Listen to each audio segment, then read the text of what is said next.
सहनावतु सहनौ भुनक्तु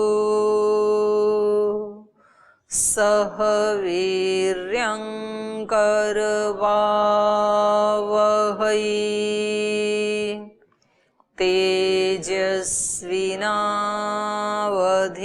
तेजस्विनावधीतमस्तु मा विद्विषावहै। ओम शांति शांति शांति।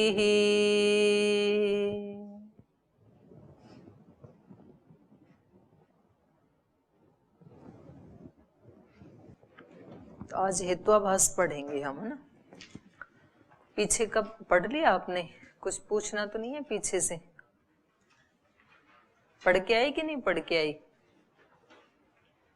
है भाई? पढ़ के आई नहीं पढ़ के आई? इधर कोई जवाब तो दो, हाँ या ना का। बहुत अच्छी बात। चलो आप पूछो।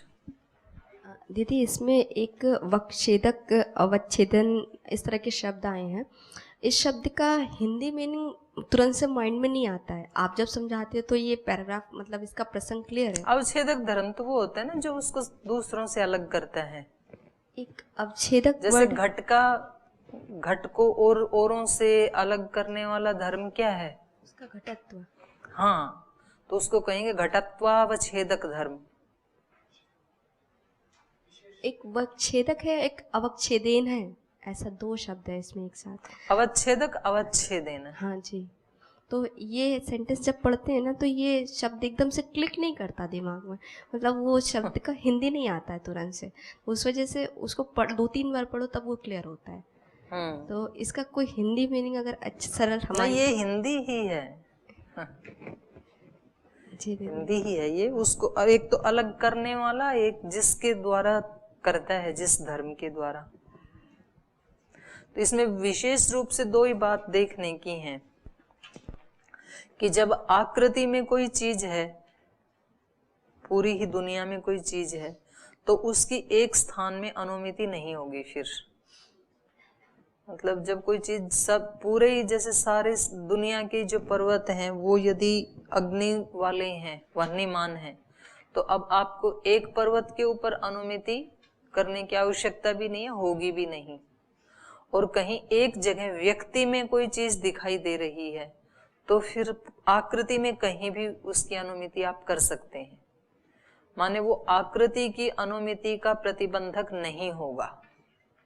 जो अवच्छेदक धर्म व्यक्ति में है यदि, तो वो अनुमिति का प्रतिबंधक नहीं होगा। कहाँ? आकृति में। और यदि आकृति में कोई चीज है तो वो प्रतिबंधक बन जाएगा व्यक्ति की अनुमिति का। ओम 42 नंबर पृष्ठ पर दूसरा नंबर पैराग्राफ है जी। ये समझ में नहीं आया। इदंतु बोद्धम, ये वाला नहीं, परंतु पक्षतावच्छेदक। हाँ, ये ऐसे कह रहे हैं, परंतु पक्षतावच्छेदक समानाधिकरण्येन। ये जो समानाधिकरण्य है इसका मतलब क्या है? पर्वत मात्र पर समानाधिकरण मतलब जो जो उसके समान अधिकरण वाला है। जैसे वह्नि का अधिकरण क्या है? पर्वत। और उसके समान अधिकरण वाले और कौन कौन से स्थान हो सकते हैं? मानस हो सकता है जहां वह्नि रहती है, यज्ञशाला हो सकती है, स्मशान हो सकता है, जहां जहां वह्नि रहती है उसको कहेंगे समानाधिकरण। तो कह रहे हैं पक्षतावच्छेदक समानाधिकरणेन साध्य सिद्धौ अपि।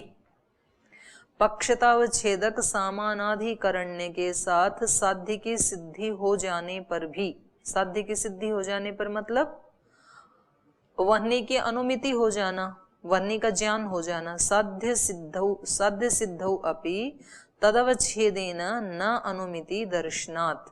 तो उसके अवच्छेदन से अनुमिति न दर्शनात्, देखी नहीं जाती है।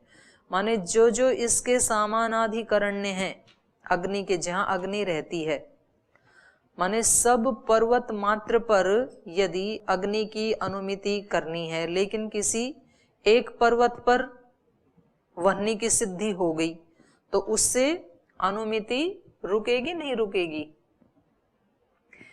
सब पर्वतों पे अनुमिति करनी है और किसी एक पर्वत पे होगी, समानाधिकरण्य में हो गई अनुमिति, तो अब ये होगी कि नहीं होगी अनुमिति बाकी जगह में? समानाधिकरण्य का मतलब क्या है? जहां जहां अग्नि हो सकती है वो सब क्या हो गए? समानाधिकरण्य।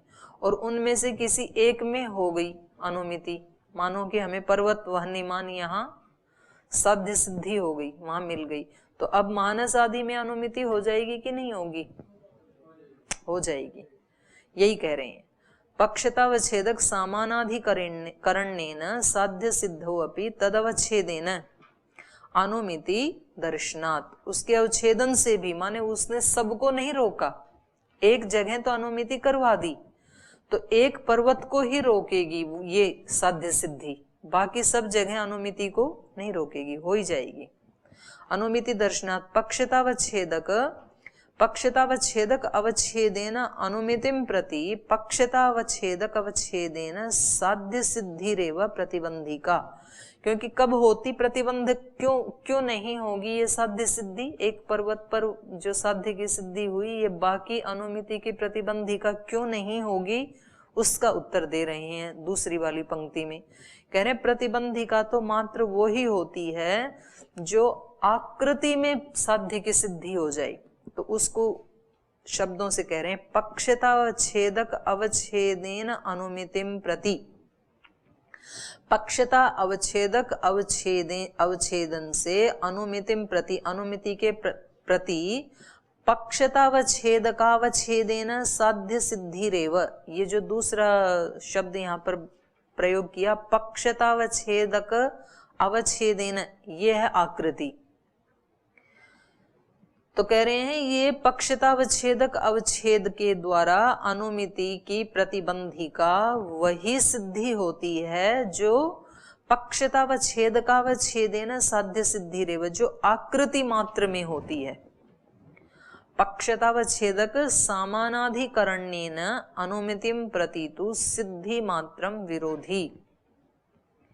जो पक्षतावच्छेदक सामानाधिकरण्य है, सामानाधिकरण्येन अनुमितिं प्रति तु सिद्धि मात्रम, माने ये जो सिद्धि है ये अनुमिति की प्रतिबंधिका नहीं बनेगी, जो सामानाधिकरण्य वाली है, और जो पूरी आकृति में ही जो हो जाती है सिद्धि, वो वाली सिद्धि प्रतिबंधिका बन जाती है व्यक्ति की सिद्धि करने में। इसको और भी ज्यादा समझना है तो इसमें देख लो, आलोक वाला जो अयम आशय है ना, ये कह रहे हैं अनुमितिर द्विधा, पक्षतावच्छेदक अवच्छेदेन पक्षतावच्छेदक सामानाधिकरण्येन च। दो प्रकार की अनुमिति होती है, कौन कौन सी? पक्षतावच्छेदक अवच्छेदेन और दूसरी है पक्षतावच्छेदक सामानाधिकरण्येन। तत्र अवच्छेदकावच्छेदेन या अनुमिति ही ताम प्रति पक्षतावच्छेदक अवच्छेदेन साध्य सिद्धि ही। तो कह रहे हैं इनमें जो पक्षतावच्छेदक जो अनुमिति है, पक्षतावच्छेदेन या अनुमिति ताम प्रति, उस अनुमिति के प्रति पक्षतावच्छेदकावच्छेदेन साध्य सिद्धि प्रतिबंधिका, वो तो उसकी प्रतिबंधक बन जाती है। ये कौन सी है? आकृति। आकृति वाली जो सिद्धि है वो तो व्यक्ति के प्रति प्रतिबंधिका बन जाती है, किंतु पक्षतावच्छेदक सामानाधिकरण्येन या अनुमिति ताम प्रति पक्षतावच्छेदकावच्छेदेन पक्षतावच्छेदक सामानाधिकरण्येन च साध्य सिद्धिं प्रतिबंधिका भवति इति। तो वो नहीं बनेगी। इसका वो भी दे रहे नीचे अनुवाद भी, पक्षतावच्छेदक सामानाधिकरण्य से साध्य की सिद्धि होने पर भी पक्षतावच्छेदक के अवच्छेद से अनुमिति पाई जाती है। अतः पक्षतावच्छेदकावच्छेद से अनुमिति के प्रति पक्षतावच्छेदकावच्छेद से साध्य की सिद्धि प्रतिबंधिका होती है, और पक्षतावच्छेदक समानाधिकरण से होने वाली अनुमिति के प्रति तो सिद्धि मात्र विरोधी होती है, कोई भी सिद्धि। तो ये बहुत ज्यादा कोई सिद्धांत की बात नहीं है, बस सिद्धांत की बात इतनी ही है कि व्यक्ति की जो सिद्धि है वो सिद्धि मात्र की प्रतिबंधिका नहीं बनेगी, वहां अनुमिति हो ही जाएगी। और जो आकृति की अनुमिति है या सिद्धि है, अनुमिति नहीं सिद्धि, वो व्यक्ति की अनुमिति में प्रतिबंधिका बन जाएगी। जो भी हो सकता है, जहां जहां भी अग्नि रह सकती है, तो रहती कहाँ है, वो कुछ निश्चित स्थान है ना, सब जगह नहीं ना रहती अग्नि। हाँ, मानस आदि में रहती है। और चलिए और पूछ लें किसी को, हो गया तो आगे चलूं। ओम दीदी प्रणाम। दीदी हम इसमें ये कैसे पता लगाएं कि यहाँ जाति के बारे में बोल रहे हैं, यहाँ व्यक्ति के बारे में, क्योंकि दोनों जगह पक्षतावच्छेदक वच्छेदेना यही शब्द का यूज कर रहे हैं। जब यूं कहेंगे ना कि पर्वत मात्र वहनीमान है, तो इसका मतलब हो गया कि सारी दुनिया के पर्वत वहनीमान है। तो तब आप एक पर्वत के ऊपर थोड़े ना अनुमिति करेंगे कि उस पर्वत के ऊपर भी वहनी है या नहीं है, ऐसे नहीं कहेंगे। तब दीदी आप मतलब जिस शब्दों में समझा रहे हैं वो तो आ रहा है, लेकिन ये पक्षता सामान्यता अधिकरण कर ले तो लिया, ये देखो ना 2 शब्द तो लिए इसके लिए। देखो ये अभी जो बताया अयम आशय अनुमिति द्विधा, 2 प्रकार की अनुमिति है। पक्षतावच्छेदक अवच्छेदेन, पक्षतावच्छेदक समानाधिकरण, 2 नहीं हो गई। तो इसमें समानाधिकरण वाली है वो कैसी सिद्धि है, व्यक्ति, और पहले वाली है वो कैसी है, आकृति। नहीं, हाँ पहली वाली आकृति, दूसरी वाली व्यक्ति। और इसके ऊपर भी लिखा है, ये जो आलोक है ना, इसमें भी सरल शब्दों में ही लिखा है। देखो जैसे ये कह रहे हैं सिद्धि अनुमित्यो हो प्रतिबंध्य प्रतिबंधक भावे विशेषम निरूपयति, परंतु तथा सत्यपि, लेकिन वैसा होने पर भी पक्षतावच्छेदक समानाधिकरण्येन, तो इसका अर्थ दे रहे हैं पक्षतायाः पर्वतादि निष्ठाया अवच्छेदकम निरूपम। पक्षता का माने पक्षता कहाँ रहेगी, पक्ष में रही, मनुष्यता कहाँ रहेगी। तो पक्ष क्या है हमारे यहाँ, पर्वत है ना। तो पक्षताया पर्वत आदि निष्ठाया माने पर्वत आदि में जो स्थित है वो क्या है, पर्वतता क्या है, अवच्छेदकम, वही तो अलग कर रहा है ना। मनुष्यता ही तो सबसे अलग कर रही है ना मनुष्य को, तो पक्षता ही तो इस पक्ष को औरों से अलग कर रही है ना। पर्वतत्व ही तो उसको अन्यों से अलग कर रहा है ना। तो वो क्या हो गया, वो हो गया अवच्छेदक धर्म। पर्वत आदि निष्ठाया अवच्छेदकम निरूपम यत पर्वतत्व है ना। ये जो पर्वतत्व है ये क्या है, अवच्छेदक धर्म, उसको अलग कर रहा है ना। पर्वत जो है वो वृक्ष नहीं है, मनुष्य नहीं है, पशु नहीं है, पेड़ नहीं है, ऐसे कर रहा है। यत पर्वतत्वादि तस्य सामानाधिकरण्येन, तो इसमें जो पर्वतत्व है उसका जो सामानाधिकरण्येन तद अधिकरण, यत किंचित पर्वत वृत्तित्वेन, जो कुछ भी उसके समानाधिकरण वाला है, पर्वता जिसमें है वो हो गया पर्वत, और वो जो पर्वत है वो किसका अधिकरण है, वहनी का।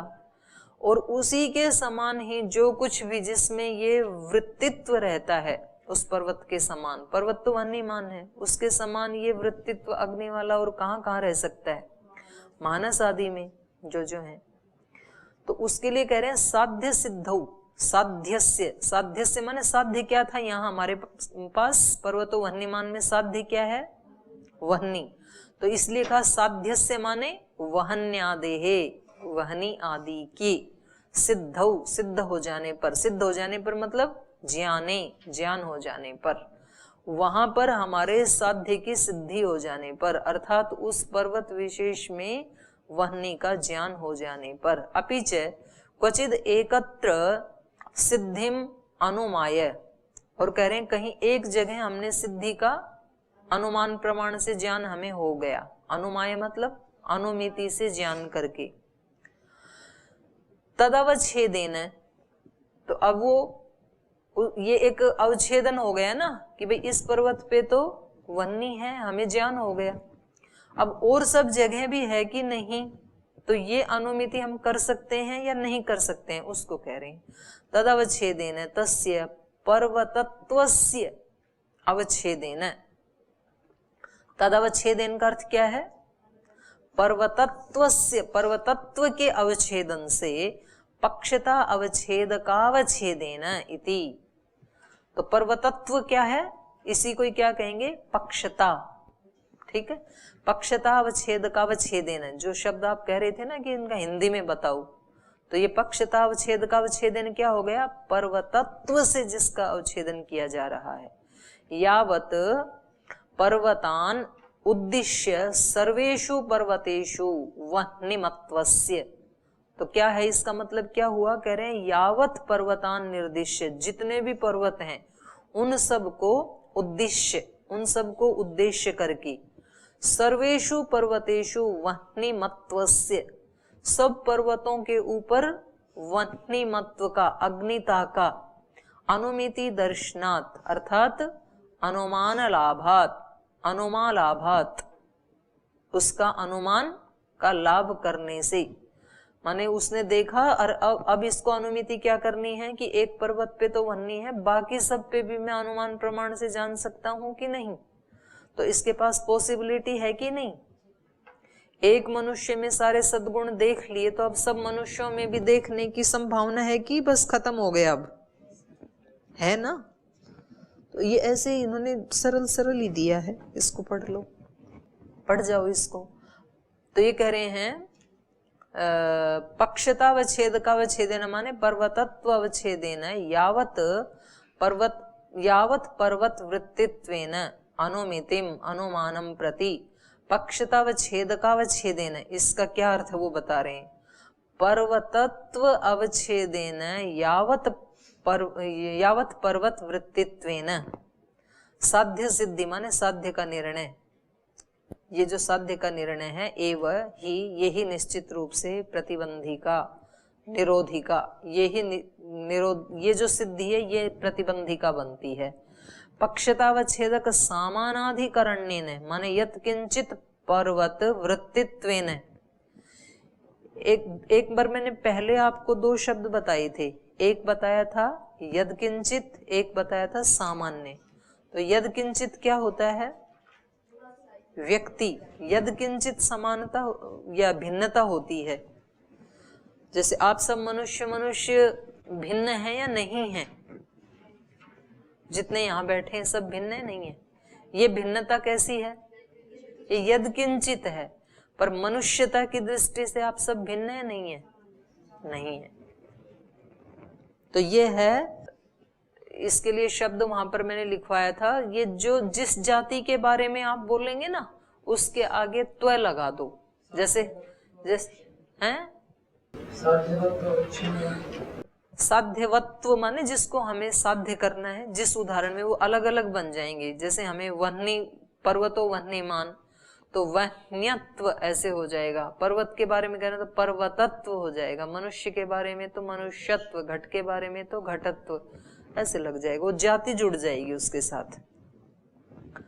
तो यहाँ पर यही कह रहे हैं पक्षतावच्छेदक सामानाधिकरण्येन यत् किंचित पर्वत वृत्तित्वेन, यत् किंचित पर्वत वृत्तित्वेन माने ये व्यक्ति के बारे में कह रहे हैं थोड़ा, यद किंचित पर्वत वृत्तित्वेन अनुमितिम, तो जो यद किंचित पर्वत वृत्तित्व है, यद किंचित पर्वत वृत्तित्व मतलब किसी एक पर्वत के ऊपर वृत्ति है, वन्नी है, उसकी अनुमितिम प्रतितु, उसकी अनुमिति के प्रतितु तद विपरीतम, तद विपरीतम माने वहां तो अनुमिति हो ही जाएगी, यदि कहीं यद किंचित एक पर्वत के ऊपर यदि वन्नी है तो बाकी की प्रतिबंधिका नहीं बनेगी। सिद्धि मात्रम मतलब सिद्धि मात्रम, ये शब्द क्या कह रहा है? सिद्धि मात्रम माने सब जगह सिद्धि है, सभी पर्वतों के ऊपर सिद्धि मात्र। सिद्धि मात्रम पक्षतावच्छेदकावच्छेदेन पक्षतावच्छेदक सामानाधिकरण्येन सिद्धिरेव। ये जो पक्षतावच्छेदक सामानाधिकरण्य है, इसके द्वारा उस अनुमिति की सिद्धि हो जाएगी। पक्षतावच्छेदकावच्छेदेन, इसका अर्थ क्या है? पक्षतावच्छेदकावच्छेदेन माने ये व्यक्ति है, जाति है? ये जाति है। तो जाति है तो क्या होगा यहाँ? पक्षतावच्छेदकावच्छेदेन, उस जाति के द्वारा, तृतीय है ना, पक्षतावच्छेदक सामानाधिकरण्येन, ये क्या है? व्यक्ति। तो जाति के द्वारा ये व्यक्ति सिद्धिरेव, सिद्ध ही है। जब जाति में कोई चीज सिद्ध हो गई तो व्यक्ति में भी सिद्ध ही रहेगी। आगे चलूं? तो यहां बात चल रही थी, पहले इन्होंने बताया कि परामर्श क्या है। तो परामर्श में क्या क्या दो चीजें जुड़ती हैं? व्याप्ति और पक्षधर्मता।